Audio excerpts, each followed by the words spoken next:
Welcome to the Holyland Dispatch podcast.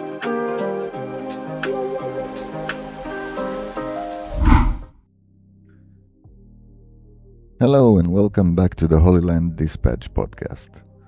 Well folks, I'm taking the risk of sounding over-dramatic, but I do believe we're going through what might prove to be historic times. There have been some tectonic movements in the past couple of years, and as I record this, we're breathlessly awaiting the return of all remaining hostages kidnapped by Hamas on October 7th of 2023. The events are so big that I'm going to have to cover some of them in more depth than the others, and the sequence may not be linear. Everything is related and, well, I guess we should start with something. I see no bigger events in the past 5 years than October 7th, 2023 and the election of President Donald Trump on November of 2024. I'm not even going to touch the war in Ukraine because A, I'm no expert on that at all, and B, well, this is the Holyland Dispatch Substack, so naturally the main focus is our neighborhood. Although there are thousands of people who need the daily reminder of what transpired on October 7th, I won't repeat the details. Suffice it to say, on October 7th, the very bad status quo in the Middle East was disrupted by an atrocious attack by Hamas, Hezbollah, Iran, and the rest of its poisonous proxies. For close to 20 years, Israel tolerated, for the most part, what no other nation would. A routine of rockets from Hamas controlled and supported Gaza Strip. A ceaseless armament and reinforcement of an inhumane enemy at our very gates in the south as well as in the north. And no less important, a race to nuclear and ballistic arsenal in Iran, such that would put Israel in a mortal danger. That was the routine, mind you, before the October 7th barbaric attack took place and shuffled all the cards in the Middle East deck. On October 8th, Benjamin Netanyahu spoke to the people of Israel. He did not go into depression. He did not look torn and defeated. Despite his personal feelings, which were like any of our own, he stood tall and made a promise. He said, "We are going to change the face of the Middle East." Of course, the cynics will see it as a master plan to colonize and carry out some conspiracy that you can hear all about from the neo-anti-Semitics. What Netanyahu meant was clear. After waking up from false conceptions on October 7th, it was time to change the paradigm.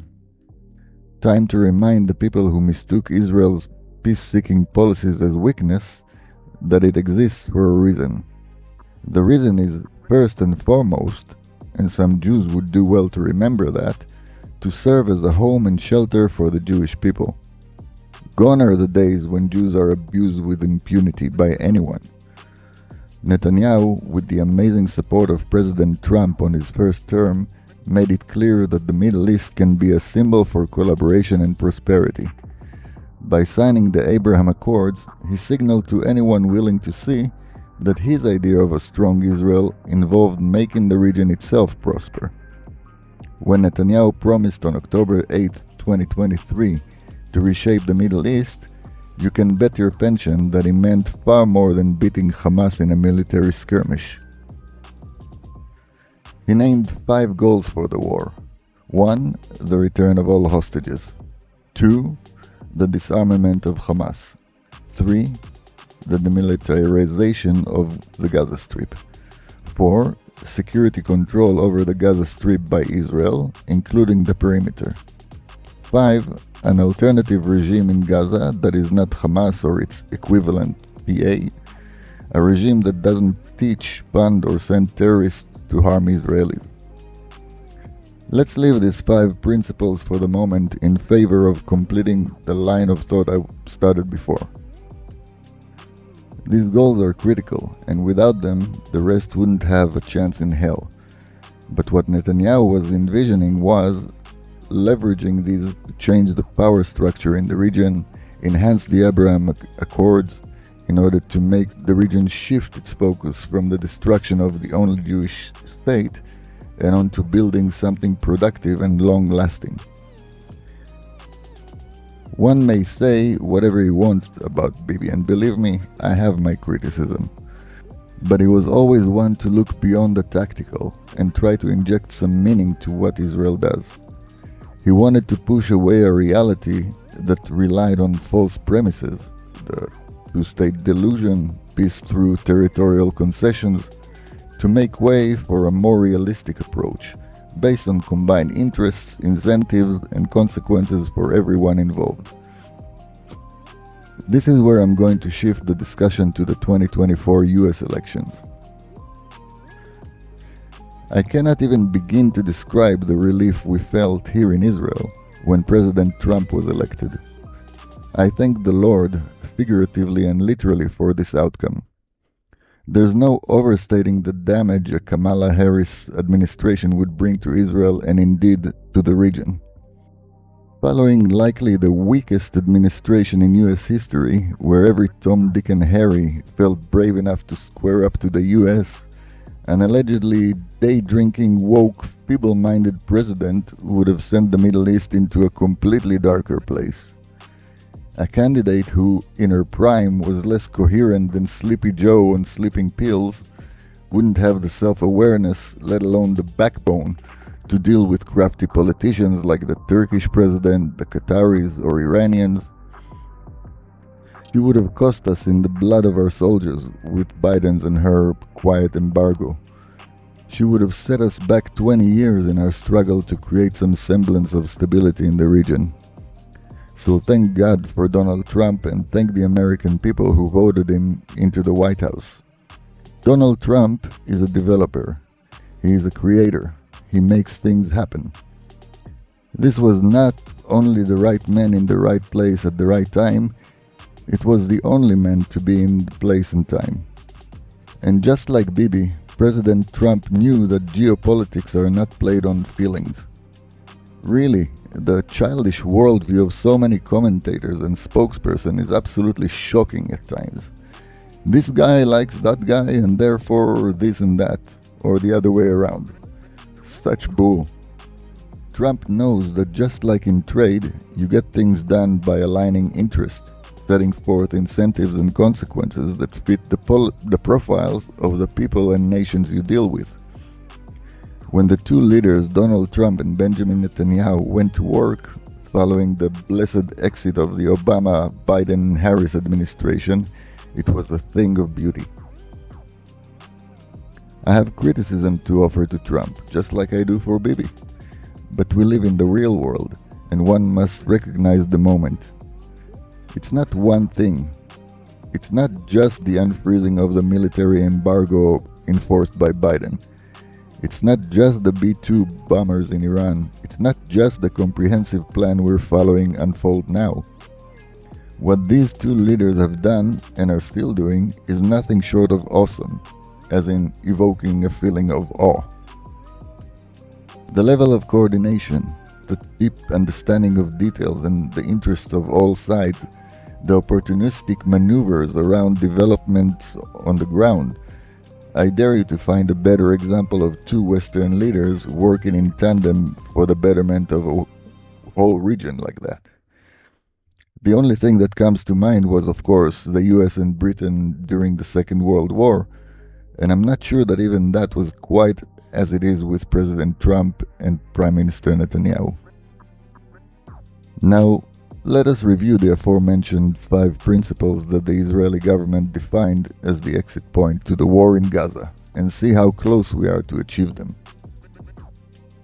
With Trump's plan in full swing, we can hopefully check off the first one, the return of all hostages. This achievement is not to be underestimated. No one, and I mean no one on the left or the right in Israel, saw that coming. Hamas, a well-known cruel and inhumane terrorist organization, held on to hostages for 2 years, and we did not see a scenario other than our own capitulation in which they give up this ace they were holding. So how did that happen? Trump and Bibi, Bibi and Trump. Netanyahu understood after a few partial hostage deals that Hamas will simply not give up his aces. He also held fast against the constant demand from globalist weaklings such as Starmer and Macron, as well as internal opposition to simply stop the war without achieving any of its main goals in order to appease Hamas and return the hostages. Netanyahu drew a line in the sand and said no more. The table was flipped. It's not Hamas dictating, stop the war and we'll return the hostages. It's Israel dictating, return the hostages and then we'll talk about ending the war.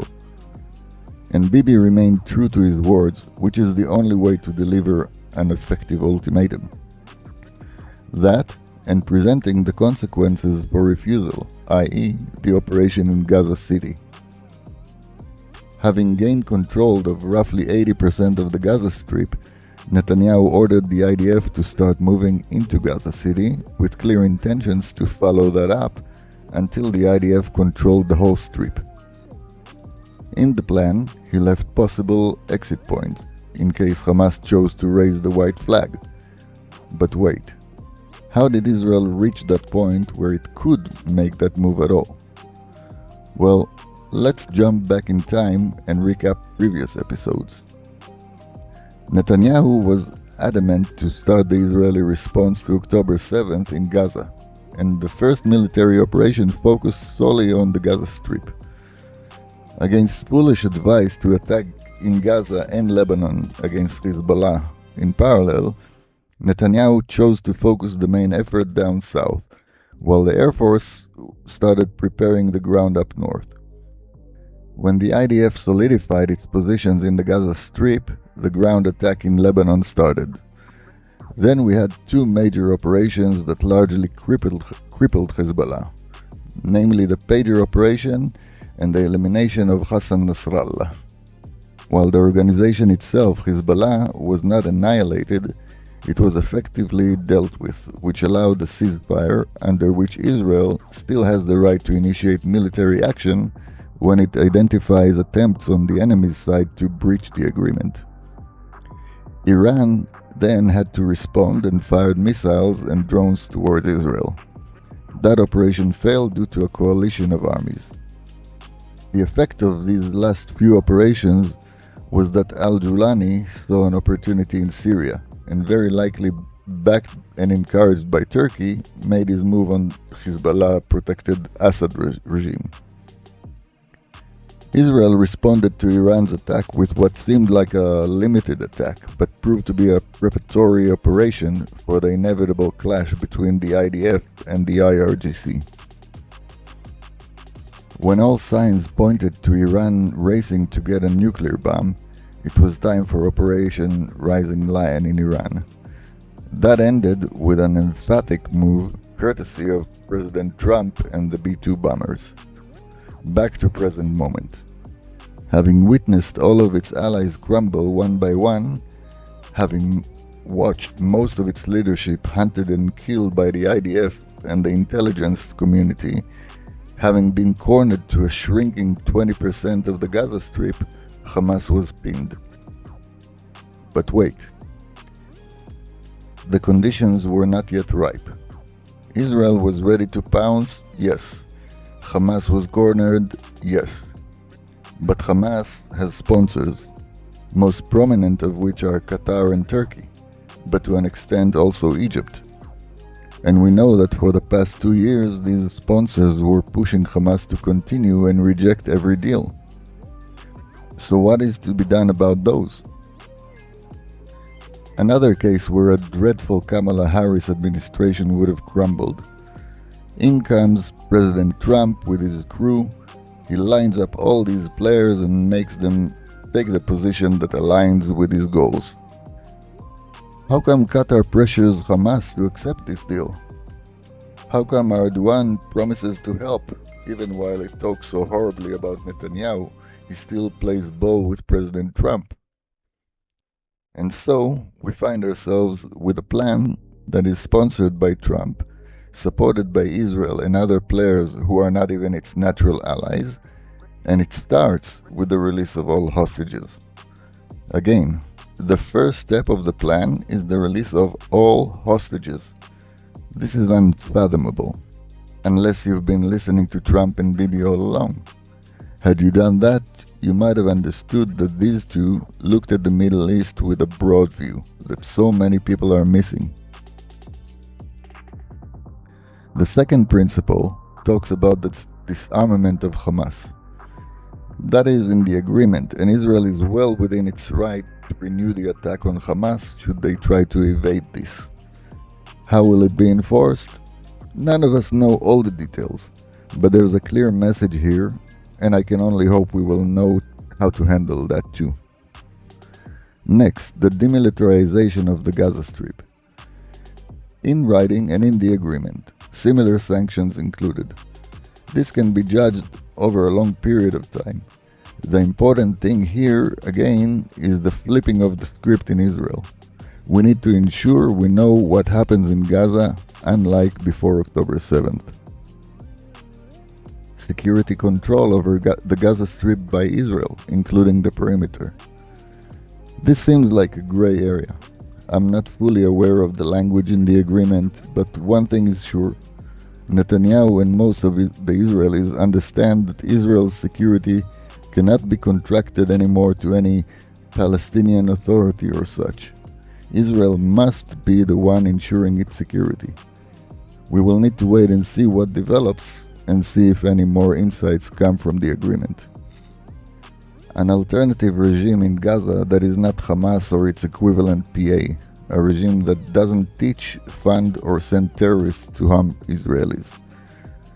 The two words Palestinian state are mentioned in this agreement too, and that's very unfortunate. But they are conditioned with full and sweeping reforms in the Palestinian Authority. Such reforms that I don't believe they're willing or indeed capable of performing. If they don't, Israel is not committed to recognize this fantastic state. If they do, well, if such a miracle happens, we already made it abundantly clear that we're happy to extend a hand in peace to anyone who doesn't want to destroy us. While this plan was being formulated, some really embarrassingly weak Western leaders were sounding off their delusional opinions. Emmanuel Macron, Keir Starmer, Mark Carney and others thought that the pressure needs to be applied on Israel, rather than on the ones who are holding hostages. You know, the one who committed the October 7th atrocities. These weaklings recognized a fictitious state and rewarded terrorists for their terror, mostly due to their respective bases being made of the very same people who support Hamas. These weaklings now come crawling to congratulate President Trump and try to squeeze in on that Gaza rebuild efforts and whatnot. President Trump is far more gracious than I am on this. I say crawl back to where you came from, weaklings. Shut up. Do not go past go. Do not collect $200. Shame on you. Speaking of shame, I want to spend the second half of this episode showcasing the shameful Israeli media and left, which are one and the same. I'd like to propose an assessment, and once we're done, feel free to let me know if you agree. I claim that BDS, Bibi Derangement Syndrome, is stronger than its American brother TDS, Trump-Derangement Syndrome. That is a bold statement, but let me present you with some supporting evidence. We all know that American mainstream media is full of delusional, at times dangerous extreme leftists.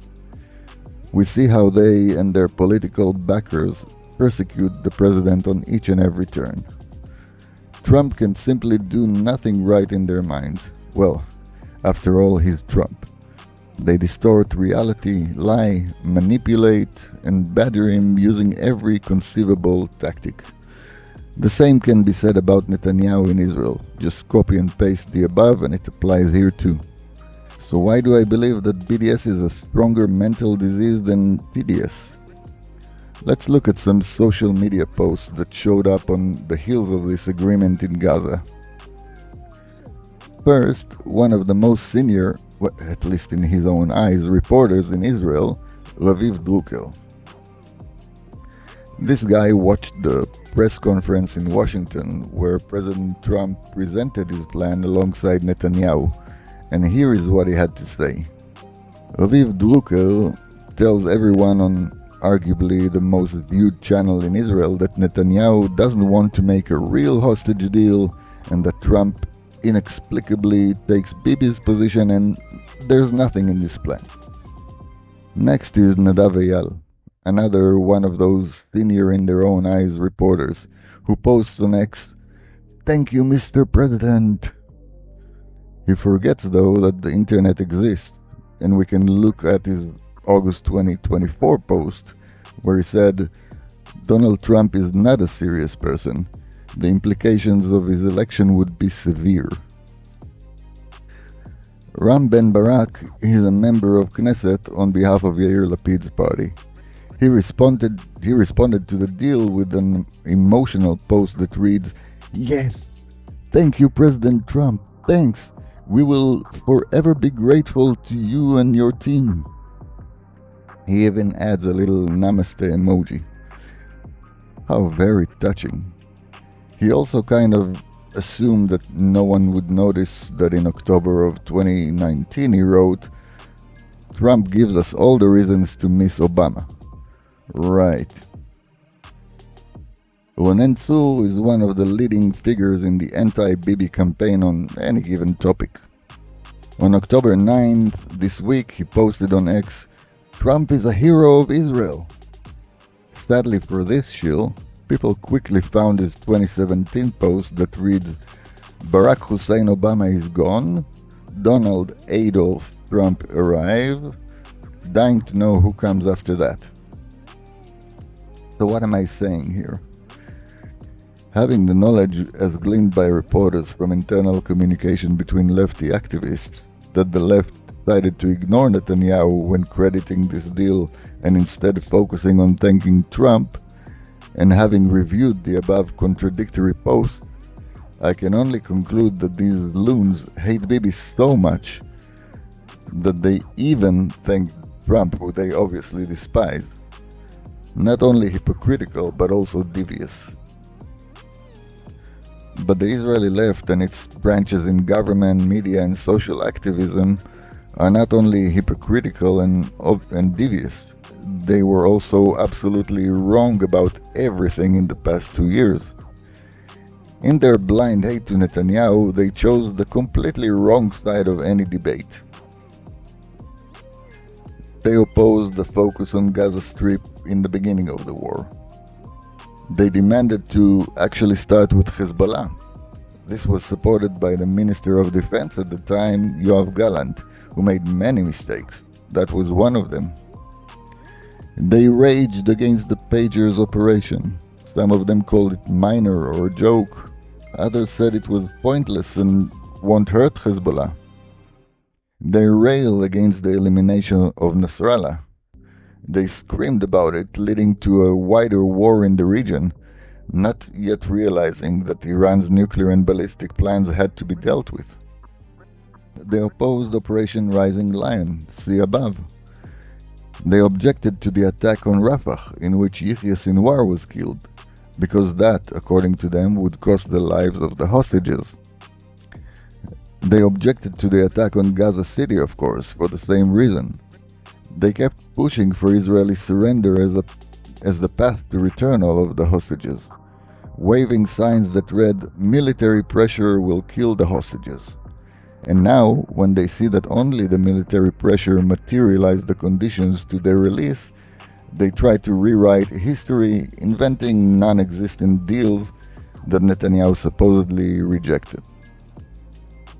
They supported Kamala Harris and warned against Trump, because in their eyes, Trump was the crazy guy, and Kamala the level-headed woman. The list goes on and on. To paraphrase Winston Churchill's famous speech, never was so much BS spewed by so few on so many topics. So how do I wrap this up? Well, I think every Israeli and indeed anyone who cares about the West in general, should express a lot of gratitude for some people. Gratitude to the soldiers of the IDF who fought, those who died in battle, those who were injured, all in effort to make us all safe. Gratitude for all their families and supporting circles. Gratitude for Benjamin Netanyahu and Donald Trump. Gratitude to Steve Witkoff and Jared Kushner and Ron Dermer. Gratitude for anyone who had a hand in bringing our hostages home and setting the plate for a new reality in Gaza and in Israel. And I would add, thank you to God. And thank you, good people, for once again joining the Holyland Dispatch podcast. See you next time. God bless.